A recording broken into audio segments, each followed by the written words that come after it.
질서의 희생자였다고 자처하고 나섰습니다.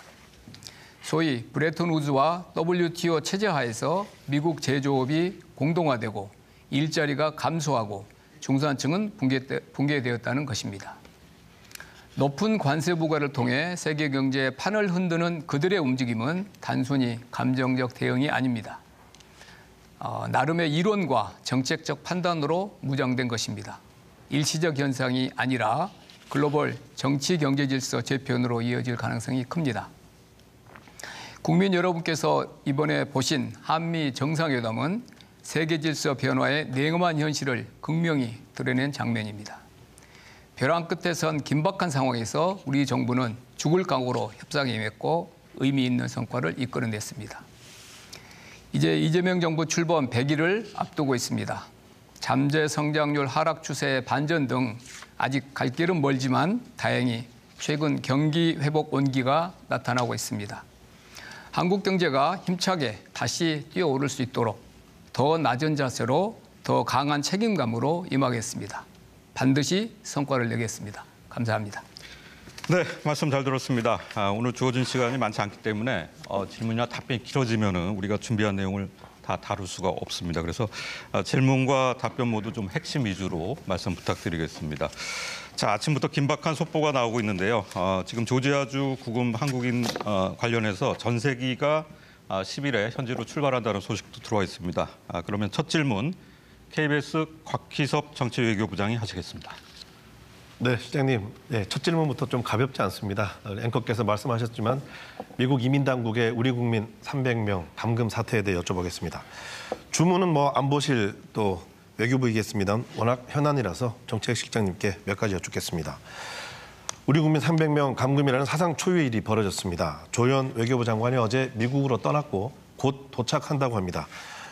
말씀하신 대로 이르면 전세기가 내일 떠난다는 얘기도 있고요.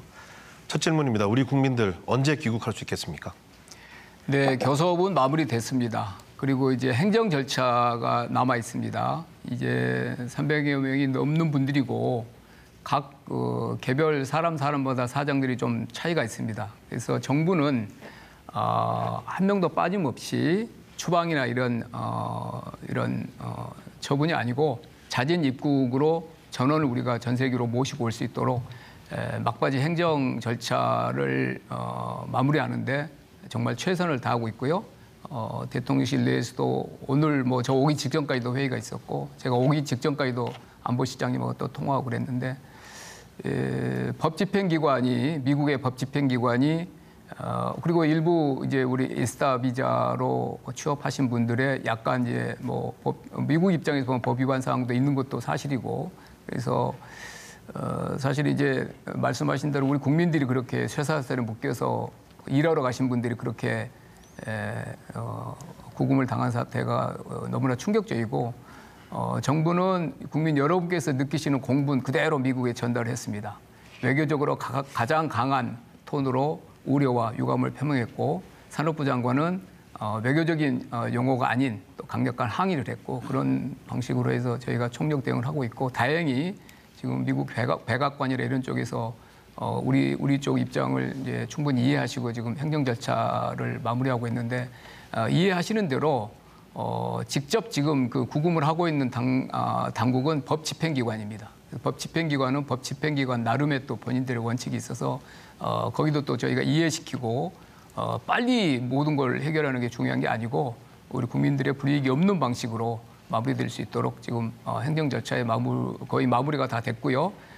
이제 전세기가 내일 출발하고 이제 모시고 와야 되는데 지금 계시는 곳이 굉장히 멉니다. 애틀란타 공항에서 우리 전세기는 대형 360명 이상 탑승하지 대형 전세기 가는데 지금 구금되어 계신 쪽에 비행장에는 내릴 수가 없습니다. 그래서 애틀란타 공항에 전세기가 내리고 우리 국민들이 풀려서 이동하시는데 버스로도 한 7시간 걸리는 그런 거리라서 또 버스로 모시고 올 때 법 집행기관이 또 본인들이 또 고집하는 그런 방식들이 있습니다. 다시 손에 어떻게 이렇게 구금을 하고 그래서 저희는 절대 그런 걸 그렇게 방식으로 하지 않는다는 것까지 제가 지금 하나하나 마지막 행정 절차에 협상을 지금 최선을 다하고 있고 그 절차가 마무리돼서 우리 국민들이 추방 형식이 아니고 자진 입국 형식으로 무사히 귀국하실 수 있도록 늦지 않는 하루 이틀 내에 마무리될 수 있도록 저희가 최선을 다하고 있습니다. 네, 그 자진인 귀국이라고 말씀을 하셨습니다만 미국 국토안보부 장관은 강제 추방이라는 표현을 썼습니다. 근데 네. 그게 뭐 용어의 차이가 분명히 있을 텐데요. 외교적으로도 큽니다. 그렇고요. 예. 근데 저희가 이제 우려하는 부분이 이제 지금 감금됐던 분들이 귀국을 하더라도 미국에 다시 재입국을 할 때 어떤 불이익이 있을지 않을까 이런 것들을 걱정하는 거지 않습니까? 네, 근데 조현 외교부 장관이 어제 국회 외통위에 나와서 협상이 잘 되고 있고 그런 불이익이 없도록 뭐 대강 합의가 됐다 이런 식으로 말씀하셨습니다. 협상 과정 지금 어떻게 진행되고 있습니까? 예, 조현 장관이 말씀하신 대로 큰 틀의 교섭은 마무리됐고요. 그런 방향으로 하고 있는데 말씀하신 대로 제가 말씀드린 대로 300여 명이라는 많은 분들이 계시기 때문에 그 안에 개별 사정들이 다 각기 다릅니다. 그래서 대부분은 다 자정 입국 형식으로 저희가 이렇게 그 협상을 하는데 아무 문제가 없었지만 그 내에 한 분 한 분의 사정들이 또 있을 거 아닙니까? 네. 비자 그래서 그런 자세한 내용은 말씀드리기는 어렵고 그런 분들 그렇다고 저희가 급하다고 되는 분들만 이렇게 모시고 오고 이 법집행기관에서 이렇게 하나하나 꼬치꼬치 따지고 그쪽 입장에서 또 할 말이 있는 그런 사안들이 있는데 그거를 저희가 그렇게 할 수 없어서 인내를 가지고 최대한 이런 시기 내에 전원이 자진 입국 형식으로 올 수 있도록 하고 국토부 장관이 하시는 그런 그 발언도 저희가 듣고 있고요. 아까 제가 말씀드린 대로 일부 그런 법집행기관에서는 그런 형식에 해당하는 사람도 있다는 식으로 이제 또 주장을 하고 있어서 네. 제가 지금 마지막 협상을 하고 있습니다. 네, 그럼 짧게 제가 한 가지만 더 여쭤보겠습니다. 지금 이제 재발 방지가 또 중요하지 않겠습니까? 그래서 비자 문제가 이게 지금 해결이 돼야 된다라는 얘기들이 많이 나오고 있습니다. 전문직 취업 비자인 H1B는 쿼터에 또 막혀 있고 또 한국인들만을 위한 E4 비자 우리 외교부가 추진하고 있는 거는 지금 미국 의회에서 한 10여 년 넘게 계류되고 있다고 합니다. 이런 협상 과정은 지금 어떻게 진행되고 있습니까? 말씀하신 대로 이 제도 개선이 그렇게 만만치는 않습니다. 말씀하신 E4 비자 같은 경우에는 의회 입법을 해야 되는데 10년 이상 정부 기업체가 총력을 다해서 입법 노력을 하고 있는데 아쉽게도 10년 전에 법이 처음 입안됐을 때보다 그 발의 의원들이 점점 줄고 있습니다. 그만큼 미국의 반이민 정서가 강해지고 있다는 뜻이고요. 다행히 이제 트럼프 대통령이 어제 말씀하신 걸 보면 이 상황을 아주 상세하고 정확히 이해하고 계시죠. 그래서 한국이 원하는 거 알고 우리가 첨단 기술을 가진 그 공장을 유치해야 되는데 그 첨단 기술에 수반되는 기술자가 없다. 그러니까 그 첨단 기계가 들어오려면 그거를 작동할 수 있는 인원들이 와야 된다. 그 사실을 정확히 인식하고 그런 말씀을 하셨습니다. 전향적으로 검토하시겠다는. 그런데 이제 의회 문제는 또 행정부끼리 바로 해결할 수 있는 문제도 아니라서 일단 우리 국민들을 안전하게 모셔오는 게 최우선이고 이번 사태를 전화위복으로 삼아서 제도 개선을 반드시 해야 된다고 봅니다. 미국도 인식을 했고요. 우리 대한민국이 미국의 지금 제1회 투자국입니다. 그런데 이제 조선도 그렇고 앞으로 더 많은 이제 투자를 미국도 희망을 하고 있는데 이런 문제가 해결이 안 되면 이게 투자가 제대로 될 리가 없지 않습니까? 그래서 미국도 이해를 하고 있어서 일단은 입법 노력을 이제 가일층 강화할 거고요. 미국도 이번에 이 문제의 심각성을 인식을 했습니다. 그래서 일단 입법 노력은 장기 과제로 할 거고 행정부 내에서 할 수 있는 문제를 이번에 이제 이번 공기 모시고 오는 문제가 마무리되면 우리 이제 외교부 그다음에 미국 그다음에 그 위에 이제 우리 대통령실 백악관에서 필요하면 워킹그룹을 만들든지 이렇게 해서 이 문제를 반드시 단기 해법을 찾아야 되고 장기적으로 입법도 다시 추진해야 된다고 그렇게 봅니다. 네, 워낙 이제 국민들의 관심이 집중된 사안이기 때문에 좀 길게 질문을 들었습니다. 이런 가운데 지금 한미 정상회담이 무사히 잘 끝났지만은 이 관세 협상의 후속 조치에 대해서도 국민들의 관심이 아주 높습니다. YTN 김희준 해설위원께서 질문 이어가겠습니다. 네, 실장님. 트럼프 정부와의 그 쉽지 않은 관세 협상 타결까지 고생하셨고 지금도 뭐 세부 사항 조율에 애쓰고 계신 것으로 알고 있습니다. 이 협상 타결이 40일이 지나도록 우리 자동차 업계 등 25%의 높은 고율 관세에 부담하고 있습니다. 반면 일본은 그 15% 관세를 확정짓는 명령이 발효가 되면서 우리 업계의 경쟁력 저하 또 막대한 손실 부담이 예상되는 상황인데요. 그런데 미일 양해각서를 보면 투자처 결정과 그 이익 분배에 있어서 불평등 조약 적지 않아 보이고요.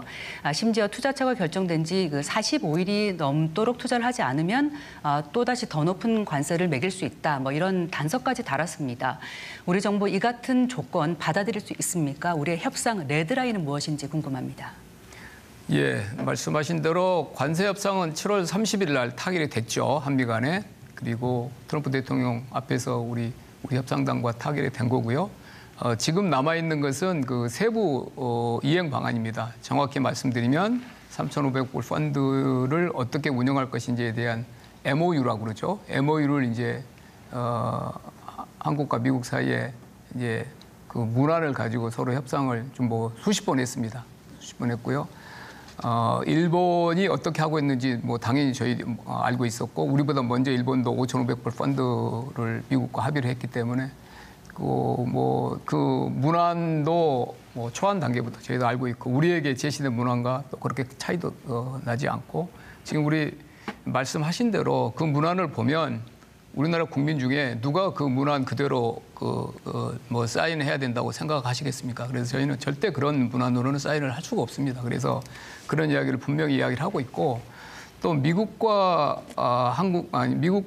일본과 미국 측에 일본과 한국은 처한 상황이 너무 다르다. 미국 입장에서는 무역 격자 규모를 본인들 기준으로 판단하죠. 그러면 무역 흑자 규모로 보면 최근 연도에 보면 한국과 일본에 큰 차이가 없는 건 사실입니다. 그렇다 하더라도 한국과 일본의 경제 규모 그리고 더 근본적으로는 외환시장 상황이 매우 다릅니다. 일본은 기축통화국이고 외환보유고도 우리나라 3배를 가지고 있고 여러 가지 사정이 우리하고 판이하게 다릅니다. 그래서 저희가 지금 협상 진행 중인 내용을 상세히 말씀드릴 수는 없고 일본이 이번에 타결한 MOU가 어느 정도 참고 자료는 될 수 있습니다. 한국도 저런 정도의 조건을 미국에서 요구받고 있구나라는 걸로 이제 유추를 해보실 수 있지만 뭐 보다 상세한 내용은 말씀드리기는 어렵고 그런 뭐 구조 뭐 누가 그거를 고르느냐 이익을 어떻게 배분하느냐 뭐 그런 내용도 중요하지만 우리 쪽에서 지금 이야기하고 있는 거는 3,500억 달러를 외환 시장에서 어떻게 조달해서 운영하느냐 이 문제가 한국 입장에서는 너무너무나 선결적으로 중요한 문제다라는 거를 저희가 이해시키고 있고요. 미국 쪽에 우리나라가 1년에 조달할 수 있는 우리 수출입은행이나 산업은행 쪽에서 조달할 수 있는 금액이 200~300억 불을 넘기가 어려운데 특별히 외환 쪽의 문제, 뭐 통화 수합이나 이런 쪽의 문제 해결이 안 되고 일본은 기축통화국이고 무제한 통화 수합이 있습니다. 미국과. 그리고 우리나라보다 외환 보유고가 3배고. 근데 우리는 외환 보유고도 차이가 있고 그다음에 수합 라인도 한계가 있고 기축통화국도 아닌데 이 구조를 어떻게 짜느냐를 뭐 그건 차치하고라도 그것도 문제가 많죠. 그것도 우리가 협의를 해야 되는데 근본적으로 이 외환 시장에 미칠 충격에 대해서 같이 고민해주고 미국이 도와줄 수 있는 부분에 해답을 달라 이런 이야기를 가지고 지금 사실 그 문제 때문에 사실 초기당 그 문제 와서는 지금 상당히 교착 상태에 있습니다.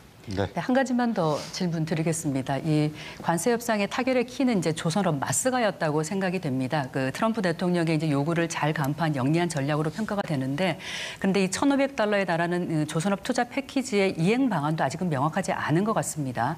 이 역시 그 미국이 투자와 사업 계획을 정하게 되는 것인지 우리 정부의 구체적인 대응 방안은 무엇인지 궁금합니다. 예, 1,500억 달러도 3,500억 달러 안에 이제 특정돼 있는 거죠. 그래서 거기에 대해서는 뭐 이견이 없습니다. 그리고 조선업을 미국이 비록 뭐 사업을 조선업 마스가나 이런 조선업 쪽에 사업을 고른다 하더라도 그 사업을 이행하는 주체는 대한민국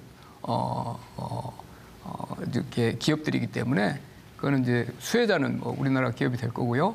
그래서 그 분야는 뭐 이론이 없는데 3,500억 불 안에 1,500 불 넘어서 2,000억 불을 어떤 구조를 할 거냐라는 쪽에 대해서 이제 합의가 지금 아주 합의 이르기에는 너무나 먼 그런 안들이어서 이런데 합의가 이루어지지 않으면 마스크화 프로젝트도 제대로 시작되기 어렵죠.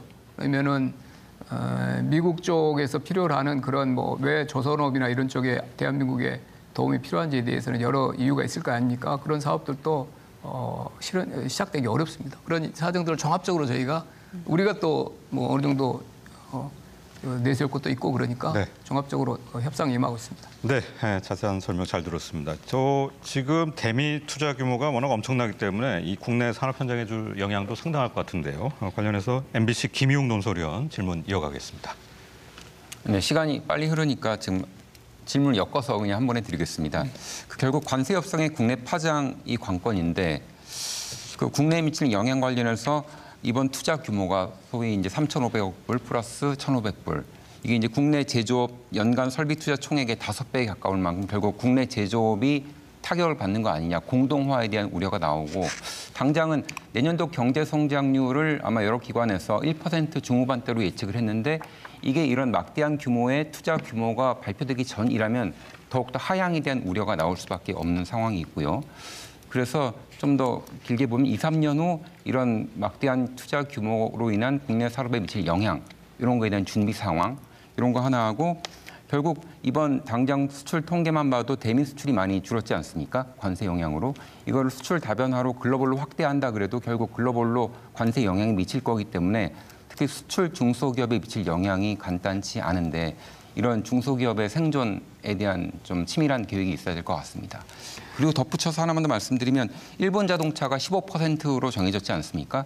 국내 자동차 업계는 약간 우려, 조바심이 있는데 이런 건 어떻게 저희가 생각할 수 있는지 엮어서 말씀 부탁드리겠습니다. 예, 뭐 대미 투자 부분은 이제 아까 말씀한 글로벌 통상 환경 변화 때문에 우리 기업들이 미국이라는 중요한 시장을 잃지 않기 위해서는 시장 개척 차원에서라도 지금 변화되는 관세 환경에서는 현지에 진출해야 됩니다. 미국은 여전히 세계 제일 큰 시장이고 우리한테는 너무나 중요한 시장이기 때문에 그래서 그런 차원으로 이해를 해야 되고요. 국내에 뭐 공동화된다 이런 그런 우려가 일부 있겠지만 진출하는 기업도 우리나라 기업이고 그리고 거기 가서 이제 우리가 완성된 그런 제품을 만드는 공장이 미국에 자리를 잡으면 뭐 협력업체까지 모두 다 미국으로 가는 건 아닙니다.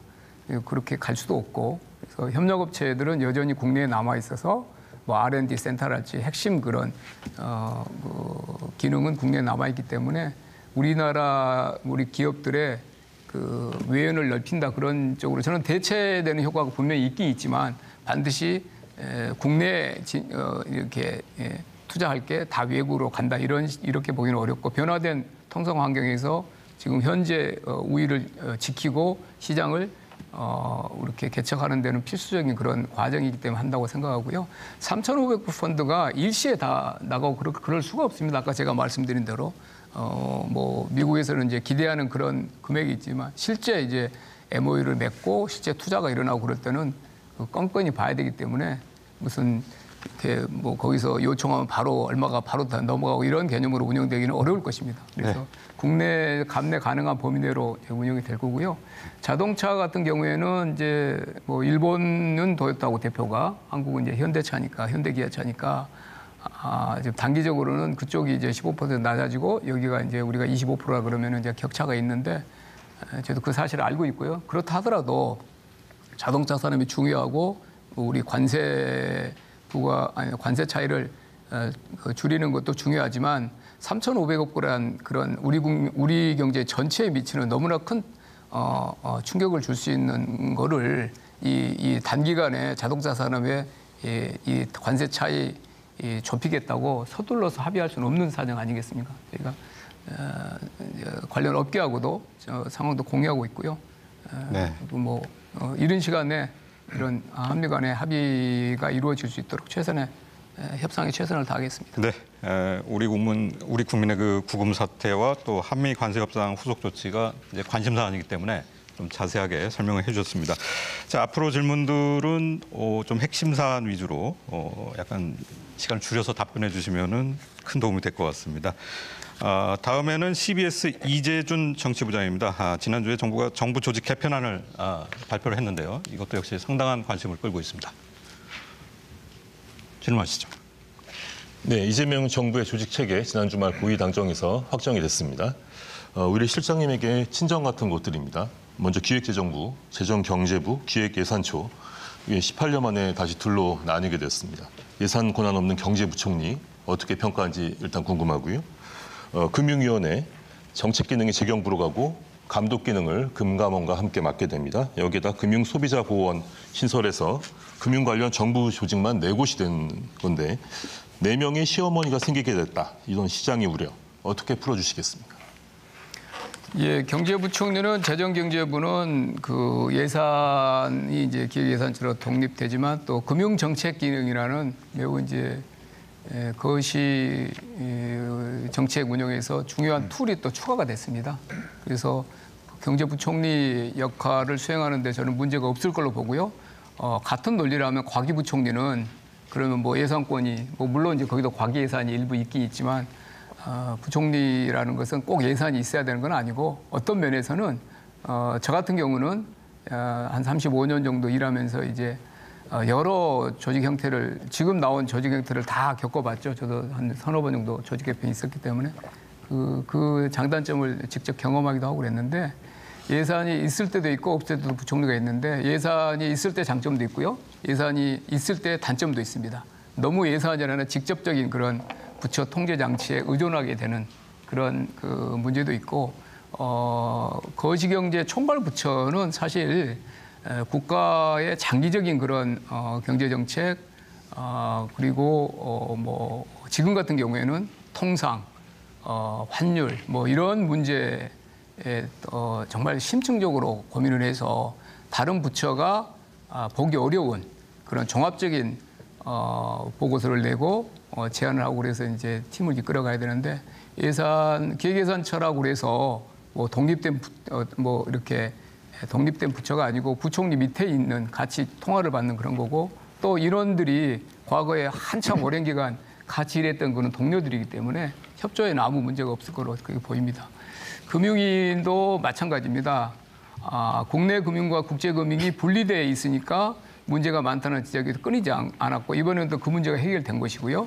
그리고 정책과 감독이 또 합쳐져 있을 때 문제가 있다는 지적도 또 그 나름대로 여러 오랫동안 지적된 문제들입니다. 그게 해결이 된 거고 금융소비자보호원 같은 경우에는 금융감독원에서 분리가 되는데 그것은 이제 금융감독원과 금융소비자보호원의 업무를 법에서 명확히 구별해 주면 됩니다. 그 두 개가 구별되지 않았다는 걸 이제 전제로 그런 말씀을 하시는데 그거는 금융소비자보호 업무가 금융감독원의 아주 중요한 업무이기도 하죠. 지금도. 근데 그 업무가 최우선으로 다뤄졌느냐에 대해서는 사회적으로 그렇게 그런 평가는 그렇게 높지 않습니다. 그래서 이번에 금융소비자보호에 전적으로 전념하는 그런 기관이 생기고 그 기관 간의 역할 이런 것들이 명확하게 설정이 된다 그러면 아까 말한 그런 시어머니나 이런 문제는 뭐 저는 해결할 수 있다고 봅니다. 네, 추가 질문 하시죠. 예, 한 가지 더 여쭤보겠습니다. 여당 내부 토론에서도 반대 목소리가 있었다고 하는데요.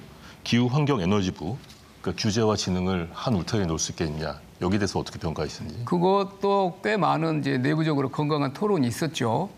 아주 다른 의견도 많이 제기됐고 또 유의미한 그런 우려들이고요. 그리고 새로 이제 탄생할 기후환경에너지부가 유념해야 될 그런 부분이라고 봅니다. 근데 마찬가지로 그 에너지 지금 산업통상부의 2차 관실이 그대로 옮겨가는 거거든요. 근데 그분들이 가서 하시는 겁니다. 그 업무를. 그리고 환경과 산업 쪽이 끝없이 사실 자기 입장만 내고 뭐 우리 이제 에너지 전환이랄지 이런 시대에 사실 우리가 속도를 많이 못 낸 것도 사실입니다. 그래서 단일 부처 안에 이런 그 환경 에너지 문제와 기후 문제 이런 문제가 같은 장관 밑에 사면은 오히려 저는 어떤 아주 평행선으로 서로 대립하는 것보다는 좋은 해결 방안이 나올 걸로 보고요. 에너지 공기업들 같은 경우에도 조금 저런 이제 좀 부처가 옮겨가면서 새로운 시각으로 신재생 에너지 시대에 자기 역할을 재점검하고 이제 새로운 시대에 맞는 미션을 명확하게 인식하고 거기에 맞는 그 서비스를 제공하는데 저는 이 정도 상당히 의미 있는 저는 전환이라고 봅니다. 네. 많은 건강한 논의가 있었습니다. 네. 감사합니다. 그 이재명 정부는 어느 정부보다 아주 적극적인 재정 정책을 펴고 있는 것 같습니다. 내년 예산안이 지금 국회에 상정이 돼 있는데요. 관련해서 MBN 박대일 논설위원께서 질문하시겠습니다. 네. 내년 예산안이 올해보다 8.1% 증가한 728조 원으로 책정이 됐습니다. 경기 침체 상황에서 그 마중물이 될 것이라는 그런 기대도 크지만 정부는 이런 재정 확장 기조를 언제까지 가져갈지에 대해서 여쭙겠습니다. 네. 그 8.1%는 이제 본 예산 기준이고요. 25년에 이제 추경이 2번 있었죠. 추경 2번까지 포함하면 한 3.5% 정도입니다. 그래서 저기 8.1이라는 숫자 자체가 클 수도 있고 작을 수도 있는데, 그러니까 제가 모두 발언에 말한 대로 뭐 여러 위원님들이 말씀하신 대로 우리가 13분기 연속 소매 판매 마이너스, 4분기 연속 0% 성장, 이런 거는 거의 그야말로 좀 이렇게 성장의 엔진이 꺼져가기 일보 직전까지 가서 지금은 지금 국면으로 보면 단기적으로 재정이 이 확장적인 역할을 해서 이거를 이제 이 추락을 막을 국면이죠. 그래서 이번에 예산을 짤 때 예산실하고 우리 쪽에서 이제 같이 논의를 하면서 기준을 좀 바꿨습니다. 예산의 크기를 국가 재정의 크기를 어떻게 할 것인가에 대해서 지금까지 만고불변의 원칙은 전년 대비입니다. 전년 대비. 뭐 정부뿐만 아니고 저기 일반 기업들도 그러죠. 그래서 CEO들이 전년 동기만 없으면 CEO하고 다 괴롭잖아요. 전년 동기들이 얼마나. 그런데 이제 그 결과가 지난 몇 년간 3년간 세수 어떤 축에 이렇게 대실패죠. 그래서 이제 제가 무슨 말씀을 드리려고 그러냐면 정부가 재정 크기를 정하고 그럴 때 조금은 동태적으로 봐야 된다고 봅니다. 전망이 참 어렵죠. 내년, 내후년이 어떻게 될지를 누구도 단정적으로 말하기 어렵습니다. 그걸 정확히 우리가 숫자는 맞추기 어렵지만 우리가 지금 지나가고 있는 2025년, 26년이 큰 틀에서 뒤로 5년 정도 보면 어느 국면에 있는가를 좀 적어도 단정적이지 않지만 우리가 장기 전망을 한 다음에 지금 이론적으로는 GDP 대비해서 우리 갭이 너무 크게 차이가 나면 재정이 확장을 해줘야죠. 그리고 과열된 국유는 줄이고 매년 그리고 철칙까지 전년 동비하는 거는 아니다. 그렇게 이제 저희가 논쟁을 했고 많이 또 논의가 돼서 지금은 조금 더 재정이 확장을 해야 된다는 쪽으로 해서 했고요. 매년 다를 겁니다. 그리고 확장 재정을 하려고 해도 세수 기반이 너무나 많이 훼손돼 있어서 그 기반을 제대로 빨리 갖추고 정상화되지 않으면 재정을 그렇게 또 확장할 시기에도 그렇게 적극적으로 하기도 어렵습니다. 그래서 올해 확장은 말씀드린 대로 그다지 확장이 아니고 지금 국면에서는 불가피하다. 그리고 확장해서 아시는 대로 어디에 제일 많이 썼느냐? R&D입니다. 네. 19.3% R&D를 넓혀서 그래서 이제 지금 가능한 세입 기반 내에서 R&D나 과학기술 쪽에 집중한 그런 예산이라고 말씀드릴 수 있겠습니다. 네. 네, 그런데 여러 가지 그 사정을 감안하더라도 당장 내년 미래 세대가 갚아야 될 빚입니다. GDP 대비 국가 채무 비율이 50%를 넘어서면서 재정 건전성이 나빠질 것이라는 우려가 제기되고 있습니다. 이런 그 장래 재정 추계도 마찬가지고요. 국가 채무 비율 관리 목표는 어떻게 잡고 계신지가 궁금합니다. 네, 지난번 예산 발표할 때 관리 수지가 이제 GDP 대비 마이너스 4%죠. 그리고 이제 29년, 30년까지 약 한 58, 9% 정도의 국가 부채 비율이 상승할 수 있다는 정도로 이렇게 저희가 전망까지 다 제시를 했습니다. 빠르게 국가 부채가 느는 거 유의해야 됩니다. 그리고 국채 발행 규모도 국채 시장에 미치는 충격을 감안해서 저희가 유의해서 해야 되는데 지금 뭐 OECD나 그런 다른 나라에 비해서는 우리나라는 상대적으로 상당히 여유가 있고 그 재정이 지금 같은 아까 말씀드렸잖아요. 대한민국 역사상 13분기 연속 소매 판매는 이거는 그러면 정말 위기 상황입니다. 그럴 때 재정은 조금 더 역할을 해야 된다는 쪽으로 말씀드리고요. 조금 더 우리가 시계를 넓혀보면 지금 선진국들 우리보다 앞서 나와서 이제 경제 발전했고 서구 민주주의 국가들 중에 지금 재정이 대부분 지금 상당히 재정 적자가 큽니다. 그리고 그걸 우리가 따라가야 된다는 뜻은 아니고요. 재정이 지금 구조적으로 뭐 어떤 나라도 세입 기반을 탄탄하게 지키고 감세는 다 앞장서지만 그런 고민이 있기 때문에 국채 시장에서 우리가 소화시킬 수 있는 국채 발행 규모 이런 것들은 조금 더 여력이 있는 그런 상황이라서 유의해서 저희가 재정 관리를 하겠습니다. 알겠습니다. 지금 여러분께서는 한국방송기자클럽이 마련한 김용범 대통령실 정책실장 초청 토론을 함께하고 계십니다. 자, 벌써 예정된 시간의 절반이 훌쩍 지났습니다. 계속해서 질의를 이어갈 텐데 앞으로는 이제 질문과 답변이 좀 핵심 위주로 해주시면 우리가 준비한 질문을 모두 소화할 수 있을 것 같습니다. 워낙 또 궁금한 사안들이 많기 때문에요. 자, 부동산 대책 지난 주말에 역시 이재명 정부 첫 부동산 대책으로 발표를 했는데요. KBS 곽기섭 정치외교부장이 질문하시겠습니다. 네, 정부가 그제 6.27 대출 규제 후속으로 부동산 공급 대책을 발표했습니다. 핵심은 오는 2030년까지 LH가 수도권 위주로 135만 호를 착공하겠다는 겁니다. 공공택지를 민간에 팔지 않고 직접 집을 짓겠다는 건데요. 벌써부터 여러 우려가 나오고 있습니다. 분양가는 어떻게 되고 또 적정 공사비는 어떻고 또 민간도 공사비가 급등하고 또 경기 건설 시장이 안 좋기 때문에 포기하는 건설 공사장이 많은데 공공이 이걸 과연 제대로 할 수 있겠냐 하는 우려가 있습니다. 어떻게 보십니까? 예, 공급 대책 뭐 저 자신도 정부에서 일할 때 여러 번 또 발표한 적도 있는데 이번에 국토부, 기재부와 우리가 공급 대책을 마련하면서 좀 반성을 했습니다. 이전 정부에 발표한 공급 쪽에서 얼마만큼 실제 달성이 됐느냐. 상당히 부끄러울 정도로 실적들이 나쁩니다. 그래서 이번에 우리가 그 반성을 했고요. 이번에 발표한 거는 반드시 지킬 공급 대책을 만들자. 그래서 인허가 기준이 아니고 착공 기준으로 바꿨습니다. 그래서 인허가는 그 후에 실현이 안 될 경우도 많기 때문에 이번에는 큰 차이는 착공 기준으로 바꾼 아주 우리가 지킬 수 있는 그런 공급 방안을 마련했다는 말씀을 드리고 두 번째로 LH가 직접 시행하는 부분을 대폭 높였습니다. 물론 이제 직접 설계 시공은 이제 민간 쪽에서 하기 때문에 일반 이제 국민들은 LH가 직접 시행하는 이제 잘 인식을 못할 정도로 민간의 선언을 반영하더라도 시행 주체는 LH로 해서 속도감 있게 했고요. 그다음에 도심 내에 가능한 좀 공공 청사랄지 그리고 공공 임대주택, 노후 공공 임대주택이랄지 우리가 활용 가능한 그런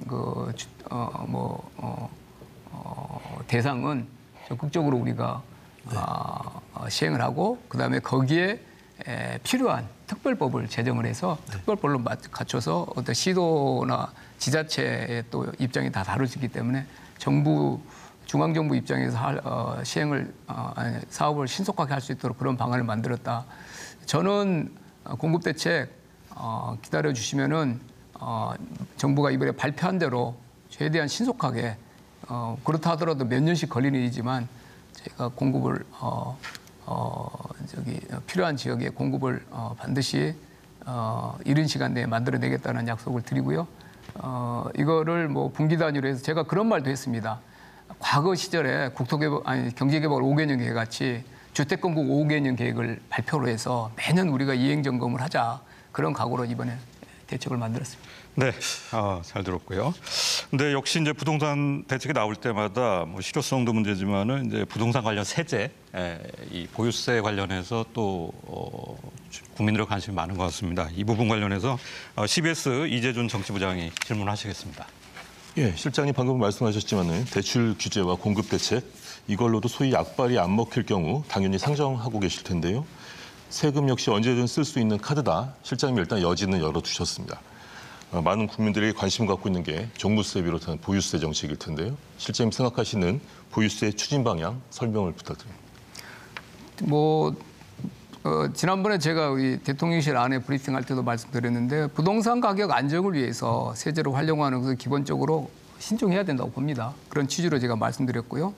근데 제가 강조했던 거는 어떤 경우라도 그거를 하지 않는다는 그런 거는 제가 좀 무리라는 말씀을 드린 거고 시장 상황에 따라서 부동산 세제 정상화가 꼭 필요한 부분이다. 그러면은 그건 또 수단이기 때문에 고민을 해봐야죠. 근데 지금 상황은 그럴 상황이 아니라고 보고 있고요. 그거는 이제 과거 정부에서 세금이 상당히 주된 수단으로 쓰였을 때 그 세금이라는 것이 조금 성급하고 좀 과하고 그런 측면이 있었죠. 그런 방식으로는 하지 않겠다는 뜻이고요. 현 단계에서 뭐 종부세 합산이랄지 양도세 감면 이런 것들에 지금 당장 부동산 시장 상황 때문에 그쪽을 고려해야 될 상황은 아닌 걸로 저희는 판단하고 있고요. 지금 6.27 대책, 그다음 수요 대책, 이번에 또 수요 쪽 일부 또 보완을 했습니다. 그리고 이번에 공급 대책 이런 대책을 그리고 이제 부동산 조사 기구 국세청 정도 해서 실제로 투기나 이런 쪽이 일어나는 그런 부분을 효과적으로 감독하고 그러면은 일단 지난번에 발표한 수요 대책, 강력한 수요 대책, 이번에 효과적인 공급 대책이면 부동산 세제를 고민해야 될 상황은 당분간 일어나지 않을 걸로 그렇게 봅니다. 네, 잘 들었습니다. 자, 지금 동학개미, 서학개미 국내 주식 투자자 수가 1,500만에 이른다는 보도도 있는데요. 이 주식 관련 세제 개편 내용이 나올 때마다 코스피 지수가 오락가락할 정도로 큰 영향을 받고 있습니다. 이 주식 세제 관련해서 상당히 관심이 높습니다. 그 MBC 김희웅 논설위원께서 질문하시겠습니다. 네, 주식 양도세 기준을 10억 이상으로 해서 이달 말까지 발표하는 것으로 알려져 있는데요. 그거에 대한 확인과 함께 그리고 약간 그 국민들의 생각은 이런 것 같습니다. 그 10억으로 발표를 했는데 다음날 코스피가 폭락하자 다시 재검토를 하게 됐단 말이에요. 여기에 대해서 그러면 사전에 그런 시나리오 검토도 하지 않고 발표했던 것인가 이런 문제와 함께 정책 결정이 어떻게 말하면 아침에 하고 저녁에 바꾸는 그런 식의 방향이 되는 거 아니냐. 약간 보면 약간 능력과 신뢰에 대한 문제를 이번에 세제 개편 주식 관련으로 발표하면서 그런 걸 줬다는 거에 대한 해명이 하나 필요할 것 같고요. 또 하나 배당소득 분리과세 35% 최고 세율이 있는데 이거에 대한 조정 가능성은 없는지. 왜냐하면 이게 당장의 세수 감소에 집중하느라 좀 더 장기적으로 거래세에서 들어오는 수익 이런 등등으로 주식 활성화 또 정부가 발표한 5천 코스피 5천 시대 이런 거와 상충되는 거 아니냐. 이런 거에 대한 입장까지 같이 말씀 부탁드리겠습니다. 첫 번째는 이 주제는 이제 당에서도 여러 의견을 말씀하셨고, 어제는 또 우리 야당 대표님이 또 우리 대통령과 오찬하실 때도 말씀하셔서 대통령께서 정부 내 입장을 근일 내에 지금 다시 최종 입장을 검토하고 있다는 쪽으로 이제 긍정적으로 말씀하셨고요. 최종 결정은 아마 근일 내에 이루어질 걸로 봅니다. 근데 해명 말씀하셨는데. 그때 7월 달에 발표하고 나서 공교롭게 이제 그 하루 이틀 내에 이제 주식시장이 조정되면서 이런 이제 이쪽에 대해서 좀 걱정하는 그런 목소리들이 많이 올라왔죠. 그렇다고 지금 말씀하신 대로 그러면 정부가 바로 그때 고쳤어야죠. 그게 이제 소위 원칙 없는 그런 결정이라는 지적 그렇게는 저는 보지 않고요.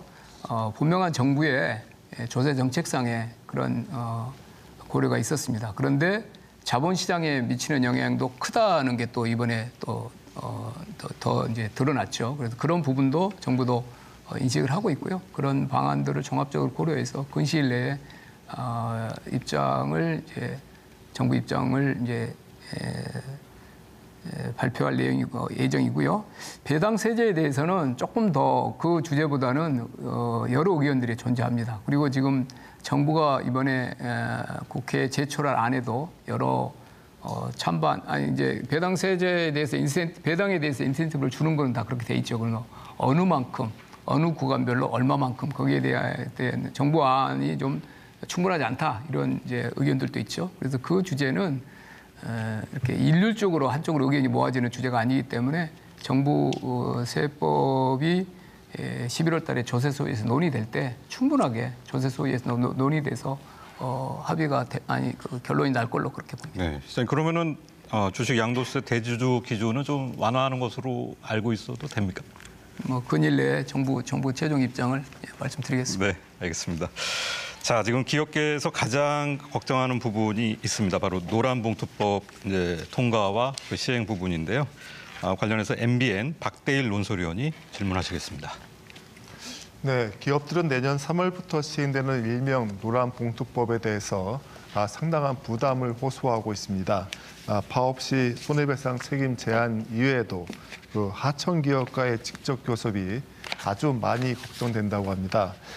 정책실장님께서는 이런 우려가 상당히 과장됐다 이렇게 밝히신 바 있습니다. 어떤 점이 그런지 여쭙겠습니다. 그리고 혹시라도 만에 하나 기업들이 그 1년 유예 기간을 요청하고 있는데 이를 수용할 그 의사는 있으신지 거기에 대해서도 답변 부탁드리겠습니다. 예, 그 법안 통과됐고 지금 시행 시기는 6개월 유예로 돼 있죠. 그래서 6개월 유예 기간은 이제 입법 과정에서 결정이 된 사항이라는 말씀을 드리고요. 6개월 내에 이제 1년이 희망한 업계 의견도 있습니다. 6개월 내에 고용노동부가 그 세칙을 만들고 그럴 때 가이드라인을 만들 때 최대한 1년간 협의할 거를 6개월로 단축해서 하고 이제 기업들이 준비 과정에서 필요한 사항들도 이제 경청도 하고 지침도 명확하게 만들고 조력이 필요한 부분 조력도 하고 그렇게 해야 되겠죠. 그래서 그 유예 기간은 6개월로 국회에서 결정이 났기 때문에 6개월 동안 고용노동부가 그 이행 방안 그거를 탄탄히 만들 거고요. 제가 말씀드린 내용이 상당히 이제 우리 대통령실 브리핑 때 긴 말씀이었는데 이제 앞뒤로 저는 이제 말씀드린 거는 노조법 2조의 그 요건들이 기존의 판례를 많이 참고해서 이제 만든 거라서 원하청 이제 하청 쪽에서 원청을 대상으로 교섭을 요구할 때 원청이 응할 의무 같은 것이 판례에 보면 되게 엄격하게 돼 있습니다. 그래서 이렇게 무조건 할 수 있다 그렇게 보기는 어렵다는 그런 말씀을 드렸고 그래서 일반적으로 이렇게 1청, 2청, 3청인데 멀리 있는 쪽이 그냥 다 원청까지 막 이렇게 몰고 들어와서 수십 개가 원청 대상으로 노동쟁의를 제기하고 이런 사태는 조금 그건 좀 과한 거 아니냐 이런 취지로 말씀드렸는데 이제 그리고 제가 그렇게 우려가 또 현장이 어렵게 되고 기업들이 이제 진짜 이 문제 때문에 해외로 가신다 그러면은 제일 먼저 걱정해야 될 부분이 산업부하고 정책실 거 아닙니까? 그래서 그 문제는 저라도 이제 발벗고 나서야 되는데 그럴 상황까지는 안 가게 관리가 될 수 있도록 노력하겠다. 그리고 이제 만약에도 그런 경우라도 제가 이제 말씀드렸는데 지금 뒤에 이제 시행이 보고 안 되면 법을 고치고 해서 경제가 실험이냐 이렇게 해서 제 나무 위키 안에 논란 항목에 올라가 있더라고 그래서 저도 좀 더 신중하게 발언을 할 걸로 제가 지금 자성을 하고 있고요. 고용노동부에서 그런 아까 제가 지침을 잘 만들 거고 제가 이제 말씀드릴 때는 이 하청 쪽에서 교섭을 할 수 있는 그런 장이 마련되면 조금 더 정상적인 대화가 되지 않겠냐 이런 저는 기대를 좀 하고 있습니다. 네, 잘 들었습니다. 워낙 지금 이 노란봉투법은 우리 이제 노사관계에서 큰 역사적 진전이기도 하지만은 이제 워낙 큰 파장도 예상되기 때문에 아마도 이제 관심이 많이 쏠려 있는 것 같습니다. 자, 이재명 정부의 지금 핵심 정책 중에 하나가 AI 3대 강국 도약인데요. 관련해서 YTN 김희준 해설위원이 이어가겠습니다. 네, 실장님 아까 내년도 예산에서 이제 집중하고 있는 부분이 R&D와 기술 부분이라고 말씀하셨는데 이 AI에 집중하는 정책만큼 내년도 예산에도 예년에 한 3배가 넘는 10조 1,000억 원이 배정됐습니다. 그리고 대통령 직속 국가 AI 전략위원회도 출범했고요. 반가운 소식인데요. 하지만 미국, 중국 같은 AI 선진국을 따라잡기 위해서 그런 기술 격차를 좀 좁히려면 좀 더 좀 치밀한 전략 또 촘촘한 사업 계획 필요해 보입니다. 그런데 AI에 오히려 이제 예산 각종 사업에 쓰이다 보면 오히려 예산이 낭비되는 것 아니냐는 우려도 있습니다.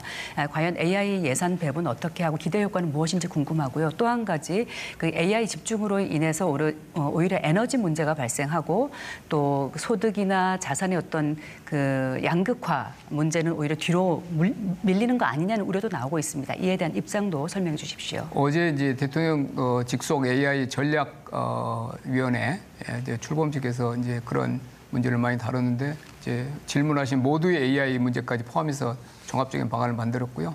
AI에서 민간에서 제일 뭐 그래도 많이 이제 선두 자리에 있었던 분이 이제 우리 수석, 그다음에 과기부 장관 이렇게 오셔서 그 정책을 직접 하고 있습니다. 저는 우리나라가 AI 시대의 핵심인 반도체 HBM을 만드는 나라고, 그다음에 제조업 데이터를 전 세계 어느 나라보다 우수하게 가지고 있고, 그래서 저는 AI 3강이 되기에 아주 적합한 나라라고 생각하고 있고, 지적하신 그런 내용까지 포함해서 이재명 정부의 대표 정책 그리고 대표 산업 정책도 될 수 있고요. 그런 식으로 AI에 꼭 성과를 내도록 하겠습니다. 네, 잘 들었습니다. 지금 남은 시간이 한 10분이 안 되는데요.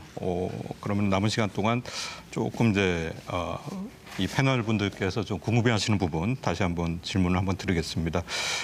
일단 지금 조지아주의 한국인 구금 사태 관련해서 이 정부의 이제 사전 비자 대책이 좀 부족했다는 지적이 계속 있었는데, 곽기섭 KBS 정치외교부장께서 후속 질문 한번 하시겠습니다.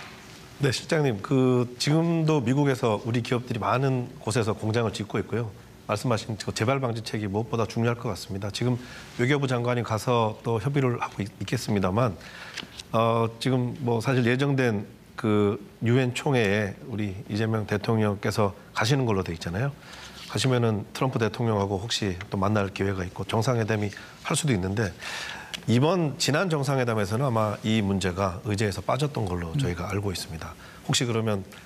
혹시 만날 기회가 있다면 정상회담 의제로 잡혀서 또 좋은 결과가 나올 수 있을까요? 매우 중요한 의제가 되겠죠. 앞으로는 미국한테도 중요하죠. 네. 오늘 그 뭐 파이낸스 타임스의 일면 탑 아닙니까? 이건 한미만의 문제는 아닙니다. 네. 그래서 미국 입장에서도 매우 중요한 주제이고, 우리한테도 더더욱 그렇고, 우리나라가 아까 말씀드린 제1의 지금 투자국인데, 그래서 이거는 앞으로 이번 사태가 너무나 정말 파장이 크기 때문에 전화위복으로 삼아야 된다고 봅니다.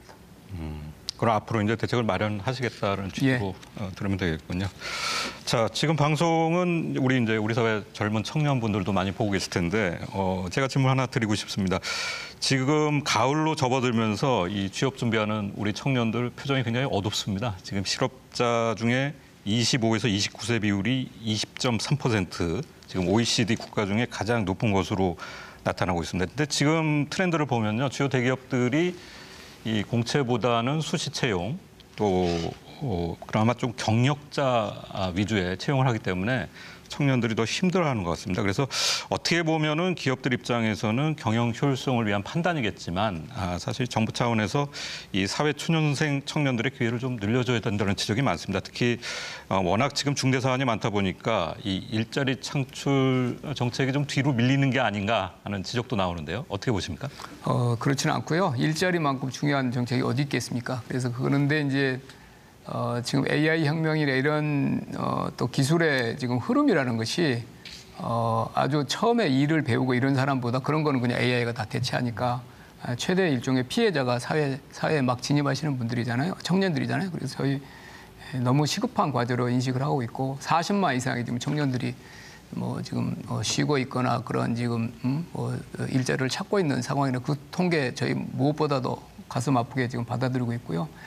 공채가 지금 뭐 5대 그룹 중에서는 삼성그룹 외에는 지금 공채가 없습니다. 그래서 공채가 사라진 지 오래됐는데, 저희가 그 기업체들하고도 뭐 조심스럽지만 이야기를 좀 하고 있습니다. 그래서 우리 사회가 잘 훈련된 우리 젊은이들에게 처음에 사회 아주 정규직으로 몇 년씩 일한 기회는 아니더라도 6개월, 1년이라도 인턴이랄지 그런 최초 일하는 그런 기회는 좀 줘야 되는 거 아니냐. 그리고 그렇게 나설 때 정부도 좀 일부 비용을 분담하고 이런 프로그램들, 저는 무엇보다도 처음에 뭐 100번, 200번 뭐 계속 여기저기 신청하고 막 이렇게 안 되고 그런 것보다 처음에 어느 일자리 가서 일할 기회를 부여하는 거 아주 뭐 영구적인 게 아니더라도 그런 기회를 마련한 프로그램을 뭐 저희 그냥 훈련하고 뭐 재교육하고 이런 프로그램이 있습니다만은 그런 제대로 된 일을 할 수 있는 기회를 넓히는 것이 좀 급선무라고 보고 그런 방안을 조금 더 진지하게 더 발전시켜 보겠습니다. 네. 자, 노동계에서도 요구가 많은데요. 지금 주 4.5일제 시행도 이제 공개적으로 요구를 했었습니다. 관련해서 김희용 MBC 논설위원 한번 질문하시죠. 네, 4.5일제 관련해서 점진적 추진 말씀하셨는데 이 어느 정도의 점진적을 보시는 건지 그리고 이거에 대한 좀 사회 논의가 또 금융노조 총파업도 당장 뭐 한다고 이렇게 계획이 돼 있고요. 정부의 플랜이라고 그럴까 현실성 어떻게 보십니까? 일단 4.5일제는 노사 합의로 시범적으로 민간부터 좀 선도를 하고 좀 추이를 봐야 되지 않을까요? 그리고 노사 합의가 돼서 실시한 경우에는 일부 뭐 재정이나 이런 데서 근로시간 줄어든 부분에 대해서 일부를 우리가 이렇게 지원해주는 그런 또 예산도 일부 좀 마련돼 있습니다. 내년 예산 한 270억 정도. 그래서 그거는 뭐 금융노조에서도 그런 논의가 지금 이루어지고 있는 것 같고요. 어떤 노사 합의가 먼저 이루어지고 그 정착되는 상황을 보면서 제도화는 조금 사회적 합의가 이루어진 후에 해야 되지 않나 이렇게 봅니다. 네. 네, 어느덧 준비할 시간이 많이 지났습니다. 사실 이제 김용범 실장님께서 이 한미 정상회담이나 특히 이제 관세 협상 관련해서 굉장히 그 현장에서 맹활약을 하셨던 걸로 알고 있습니다. 오늘 저희가 너무 이제 딱딱한 질문 또 주요 현안 위주로 질문을 드리다 보니까 그런 말씀은 못 들었는데 국민들에게 하고 싶은 말씀 한번 하실 수 있도록 1분의 마무리 발언을 부탁드리겠습니다. 예, 감사합니다. 예, 앞서 말씀드린 바와 같이 세계 정치 경제 질서가 근본부터 재편되고 있습니다. 이 흐름을 정확히 읽고 그 변화에 올라타서 미래를 개척하는 것이 무엇보다 중요합니다. 과거 한미동맹이 안보 중심의 지정학적 동맹이었다면 이제는 경제기술 동맹으로 전환을 앞두고 있습니다. 경제기술 분야에서 우리가 미국이 필요하듯 미국도 우리를 필요로 합니다. 미국은 트럼프 1기 행정부 시절부터 제조업 부활을 위해 자국 내 생산기지 복귀를 추진해왔지만 한 번 무너진 제조업 생태계를 단기간에 회복하기는 매우 어렵습니다. 이번 방미 기간 중에 열린 한미 양국 비즈니스 라운드테이블에서는 엔비디아, 록히드 마틴, 보잉 같은 세계 최고 기업들이 우리 기업들과의 협력을 희망했습니다. 참여를 제안해야 할 만큼 우리 기업인들과의 만남에 관심이 뜨거웠습니다. 그러나 동시에 우리는 한때 제조 강국이었던 미국이 경쟁력을 상실한 과정을 교훈 삼아야겠습니다. 제조 역량의 핵심은 부품 소재 생태계, 즉 허리가 튼튼해야 한다는 데 있습니다. 수많은 중소기업 경쟁력이 그 중심에 있습니다. 미국은 이 허리가 무너졌고 우리는 아직 버티고 있지만 대중소기업 간 임금 등 근로조건 격차가 확대되고 우수 인력이 더 이상 중소기업에 유입되지 않는다면 우리 또한 미국과 같은 길을 걸을 수밖에 없습니다. 수평적 협업 파트너십을 통해서 이러한 약한 고리들을 재정비해야 하겠습니다. 원하청, 노사 간 동반 성장과 건강한 공급망 구조를 구축하는 것은 우리 제조업 경쟁력을 지키기 위한 불가피한 선택이라고 생각합니다. 마지막으로 수도권 일극 체제 극복이 우리 경제사회 구조적 모순 극복을 위해서 꼭 해결해야 될 과제임을 강조하고 말씀을 마칠까 합니다. 민간 기업을 포함해서 모든 경제 주체가 수도권만 바라보고 집중하는 현실에서 적어도 공공부문, 정부 정책만큼은 원칙적으로 지방을 향해야 한다고 봅니다. 공공정책이 수도권에 쏠리는 민간의 구심력에 맞서서 강력한 원심력으로 작용해야 우리 경제의 항상성을 지킬 수 있기 때문입니다. 모든 생물은 항상성을 유지해야 생존이 가능합니다. 모든 정책 영역에서 지방을 우대하는 방향으로 갈 때 우리 경제도 항상성을 지켜 미래의 생존이 가능할 것입니다. 앞으로도 이재명 정부에 바라는 국민 여러분의 기대에 부응할 수 있도록 사력을 다하겠습니다. 감사합니다. 네. 한국방송기자클럽이 마련한 김용범 정책실장 초청토론 이제 마칠 시간이 됐습니다. 자, 이재명 정부의 정책 방향에 대해서 다소나마 궁금증이 풀리는 시간이 되기를 바랍니다. 자, 지금 새벽에 출근해서 심야에 퇴근하신다는 얘기를 많이 들었는데 바쁜 일정에도 오늘 나와주신 김용범 정책실장님께 다시 한번 감사드리고요. 특히 오늘 패널 분들도 수고 많으셨습니다. 시청자 여러분 감사합니다.